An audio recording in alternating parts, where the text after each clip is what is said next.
Welcome to Cadre. Here at Cadre, we work to delve deep into security training, personal training, and firearms tips. My name's Greg, and with over 25 years of honing skills overseas and in high threat areas, I plan to bring you this type of training. Tonight's episode, I have a friend of mine. He and I have been working together since 2012. He's a former special operations guy. And hopefully, with this episode of situational awareness, you guys will learn something valuable, and hopefully it will help.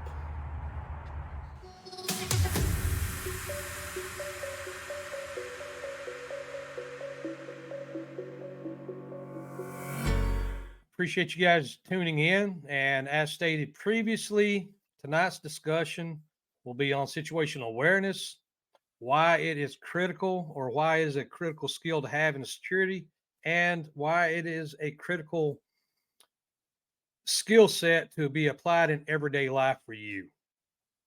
Throughout this series that we're doing, it's going to be multiple parts. I'm going to try to keep them short, say 10 minutes. And with the 10 minutes, it's going to be easier to keep you involved because, again, everyone's got a stressful day and it's trying to find the time to watch something. But I do feel that this series and these individual episodes is going to be very beneficial to you. Again, if you've watched the church security, we have a follow-on guest, Mr. Ray Figueroa. Mr. Ray. Thank you, Greg. I appreciate the ability to come in and help the audience. Uh, I'm what's known in our industry or our community as formal action guy, and having completed my action career, I then worked in high threat environments doing protective security throughout the Middle East. And I've had the privileges of doing the same activities in Mexico and Latin America. So again, I'm full of gratitude for the ability to discuss this topic because it is very important.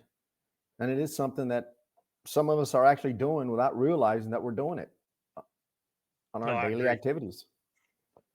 Well, that's to add on to that. I mean, the great thing about this series, and when I developed this and spoke with you about trying to get the information out there, to me, with this series or through this series, what I want to do is try to explore the various aspects of situational awareness, and that is recognizing potential threats and how to recognize them, then understanding the psychology of hostile environment and the threats that, and I say hostile, and if you look at the news, no longer is hostile considered to be overseas. Hostile's right here. So I'm hoping these series will actually help give or pass on knowledge to help individuals. That is correct. Because a key point that you mentioned before, the threats are in a specific location, specific country. Nowadays, the threat can pop up anywhere at any public venue. It doesn't matter where. It can also pop up in your home. So I'm glad you made that point because it's everywhere nowadays. Well, I mean, on situational awareness, there's a lot of things. I've done some shorts on it. Like you said earlier, a lot of people are doing it and they just don't understand they're actually doing it. And Correct. I like to use the analogy of how many times have you watched a movie, like a horror movie, and you're sitting there, you know something bad's going to happen, and you yell at the TV screen that, hey, don't go in there, don't open that door. Why? Because you know it's bad. But every day, when just throughout throughout life, there's people doing things. I know they're bad. They know they're bad, but they continue to do them. So that's why I hope I hope this helps. It should, because it goes hand in hand with the instincts, and either instincts that we've learned or that have been passed down to us from experiences from friends, family members, etc. But those instincts allow us to start developing that critical thinking on threat, no threat, fight, flight, Right. this awareness of your surroundings. It just, again, how many folks have jumped in their vehicles and driven every day? And the majority are actually paying attention to the surroundings, that you're actually doing situational awareness. Otherwise, if you don't do it, then you're going to fall into an accident, which we want to avoid. And I explain it to family and friends. We are doing it. How many times do we fail to do it when we leave our homes? And again, it's just human nature. And at my home, it's supposed to be my sanctuary. Right. So when I walk out the front door, why do I need to scan around? Why do I need to look to my left, to my right, behind the bushes? Why do I need to do that? I'm in a safe zone. That's a false sense of security. Sometimes we discussed previously. So Which, like, I can remember growing up in rural Virginia, we never locked our doors. No one ever locked the doors because we never had that issue. And fast forward 20 years, you'd be hard pressed to find a environment or a community to where you could actually leave your doors in your home unlocked and not have issues. right, and again, you have a situational awareness, your awareness, the awareness of your surroundings, and then the awareness of the times, the environment, the situations going on in your particular section, your location, the error, the times. Right. But Well, let me do this. sure. A lot of people, they may not even know what situational awareness is. Okay.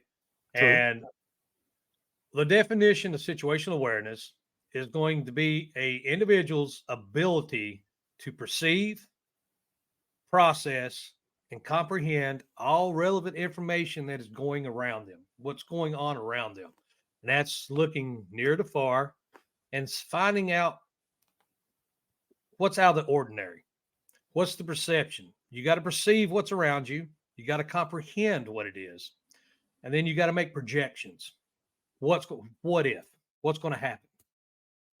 So I believe, and like you stated earlier, people do it, and we joke about it, but a lot of things that you'll see in with revolving around situational awareness is the old saying common sense. And apparently common sense is not common that Not as much. common as we think. No, no, it's so again, hopefully this discussion will help someone on what to look for, how to look, how to carry. Again, we're going to try to keep these kind of short. And with this, we're going to jump right into the OODA loop and explain what the OODA loop is and how it's going to help you understand and then how to carry on with your daily life. Perfect. So, Ray, if you would go ahead and explain what OODA loop is. Yes. Well, the OODA loop is something that was developed by a military strategist, pilot, and it's something that, and again, we in the military like to use, or those of us that have been in the military like to use acronyms for everything. So They're easy to remember. You don't have right, to think. absolutely. It's You don't have to think. short talk. Yeah, that's it. So what the OODA stands for is observe, orient, decide, and act. And again, it was developed in order to increase that critical thinking and the ability to make a decision during a crisis situation. Wasn't it Colonel Boyd, Air Force pilot, Yes. and he was winning all the dogfights in aerial combat, and they sat down and he explained what he was doing in order to succeed, which Correct. became policy, and that's what they taught to other pilots. So Sure. again, we can learn from experience of others. Absolutely. And it's that ability to identify your environment and be able to anticipate what there may or may not be. You know, how many times have you been at a function or at a nightclub and all of a sudden someone starts raising their voice, but you're not paying attention to it, you're not worried about it, you're not going to look at it. Whereas I will take a look at it, and not only am I hearing the voice, the voices, I'm looking at the mannerisms, the body talks. So that's going to tell me to, hey, let's move away from this because this is about to explode. Right. But we have a tendency to ignore or not even look at people that are talking in a high voice. It could be a drunk, just happy, celebrating. But typically, someone is getting loud, there is going to be a situation, though it be minor, whatnot. But I don't want to be anywhere near someone that's loud that could turn it into a situation. I'll tell you, and I'm glad you brought that up because one of the hardest things for me, well, not hardest, it was an eye opener, was when I started overseas, right? And by that culture, they're extremely loud and they talk with their hands. So Right. where you would feel different because you wouldn't see that here in the States, and you think, okay, it's getting ready to be combative at You this almost at see it this as an point. aggressive move. Yes, and there it's just that's how they get their point across. That's how they get your understanding. So again, it's one of you got to know your environment, know where you're at. But yeah, it was. I can still remember the first time I'm like, okay, we're going guns up, and he was just trying to explain something. I'm like, the old knife hand, right? Again, you're right. It's whatever environment we're in, peaceful, not peaceful, permissive, non-permissive. We have to, even in our homes, we have to understand and be aware of our environment, our surroundings. And for me, situational awareness starts at the home and it goes out everywhere, all aspects of life. Right. Driving, on the streets, visiting venues, it doesn't matter. You're always aware because, and a lot of people that actually use it are actually preventing an injury from occurring. Because Agreed. it's not always a hostile act that we're trying to prevent. We're trying to prevent an accident, the loss of life or limbs. And Uh, my go, kids, my kids hate that, and it's one of those. Don't do that. You're going to get hurt. Watch what you're doing. Well, how do you know? Well, Daddy's done that before, and I've learned from my mistake. So I don't want you to learn from it. So it's yes, parents do it all the time. Parents do correct. it all the time. That is correct. And it's, I believe these short clips and the audience, the viewers are listening, they'll understand that some do it all the time without knowingly. It's just your subconscious, you're doing it because Right. you want to avoid accident. You want to avoid this. But there are survival skills that we have, you know. Well, let me ask you this: Shoot. let's say, let's put it in a, let's put it in like a scenario based. Okay. Let's say that we're leaving a mall. Okay, we're leaving a mall. We're exiting because again we've said in previous discussions, hey, once you leave the security of a establishment, i.e. a mall, we've always called it that dead zone between there and your vehicle, for instance. Correct. Explain to the audience the process that you go through when you break that threshold of the door and you start walking to your vehicle. By nature, the moment that I break that threshold and I'm walking outside, I'm looking at everyone. I'm scanning what's in front of me. And obviously my sector is going to get much larger from 45 to from 90 degrees to 180 degrees to 360 degrees, the further I get away from the building.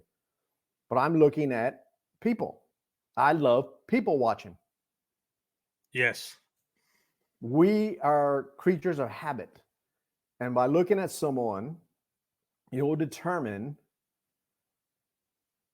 first what they're dressed like. I mean, somebody walks into a shopping mall dressed like the Call of Duty, something's up. Somebody walks into is apparently trying to walk into a mall wearing a huge trench coat or a duster in the heat of Texas weather in July. Well, that's something wrong. Target indicator, sir. Right. Target Does indicator. it necessarily mean that I'm going to immediately respond with deadly force? No. What it means is I have my eye on a unknown. It's a potential unknown threat. But I look at people and I try to give them a greeting of the day. I like looking at their eyes. I just, hey, how you doing? Good afternoon, good morning, good evening, whatnot. And the further I get out, now I start scanning the vehicles or the trucks and cars that y'all say, but you know, vehicles. And vehicles. because there's people that could be in the vehicles. There's people that can be behind the vehicles. Many a times I've at the shopping mall or at the grocery stores, I've walked by vehicles that are actually running. I mean, meaning they're turned on. Right. And I've walked by them and there's someone there and I'll wave at them, acknowledge that I notice them. And there's other times where there's no one inside the vehicle. That's a different topic. But yes. But I'm glad you said that because I'm going to interject here. Do it. Because what I see a lot of times, and again, it comes from years of experience training, and I get that. But there's been numerous criminals that's been interviewed after they caught incarcerated, and a lot of it came down to how they picked out their victims. Target selection. Yep. Target selection. And I would say I believe the last number, it was like 83% of the target selection. They chose their victims by how they walked, their gait, if they looked them in the eyes, if they kept their head down, if their shoulders were slouched, if they looked meek. Those were the easy targets. Not only those that, ones. I'm sorry, you're spot on there. But not only that, how long did it take them to identify their next victim? Oh yeah, I mean, if and that was the thing is, and that's why I always try to teach: walk around confident, not an ass, but you're confident, head up, chin up, looking around, looking at your surroundings, like you just stated. But you're perceived as a hard target. You look at people in the eyes. Because what's going to happen is your criminals, they want to be invisible. So when they see an individual that is aware of their surroundings, there is so many people out there. It's not. Why are they going to deal with you? Why are they going to worry about it? They're just going to go to the next. Prey. Yes, easy prey. It's the easiest. Again, human nature. The easiest thing is the easiest. Well, let's go to the animal kingdom. Do lions go after lions? Of course not, Right. unless it's a territorial dispute. But lions are going after the weak in the pack. And that weak in the pack, I know that you cannot defend yourself if you're nose deep into your cell phone. Exactly. I know that. So what am I going to do? I'm going to attack you first, because if you're aware of your surroundings, you have a greater probability of identifying me. If the situation goes on, the incident goes on, you're a victim, or you're a bystander that's a witness. Agreed. I saw the individual. I looked at his eyes. He looks just like this. Blah, blah, blah, blah, blah, blah, blah. And criminals don't do that. They're cowards. And they're going to approach you. But as I mentioned, 5 to 7 seconds, they can identify their next victim. Yes. Boom. That's shorter than a bull rider does in an 8-second bull ride, which seems like an eternity. 5 to 7 seconds, they've already identified their next prey. So how do we avoid that? We avoid that by what this topic is all about: providing situational awareness. Well, hey guys, we're going to go ahead. I don't want to take up too much of your time. We'll go ahead and we'll end on this, because what did we just discuss? Situational awareness, what it is, and how it can be utilized just in your normal everyday life. So with that, we'll go ahead and conclude this, but do me a favor, like, share, and subscribe. If you haven't noticed, I've started pushing out shorts here lately. So I'm pushing out up to 60-second shorts, and each one revolves around a security topic and something that you can actually look at and train. It's easier to keep up with. So again, guys, Ray, thank you. We'll go ahead and we'll get started on another episode when you get a chance. And I appreciate you coming on. Thank you for the invite. It's a pleasure. And I mean, that's just it. Whoever we can assist with. And I'm looking forward in the future to some feedback from the viewers and other security professionals. Yes, just like Ray said, if you got any questions, or you've been in a situation, if you got questions, put them in the comments below. As a community, we can learn together. So at the end of it, guys, stay safe. Amen. Thank you.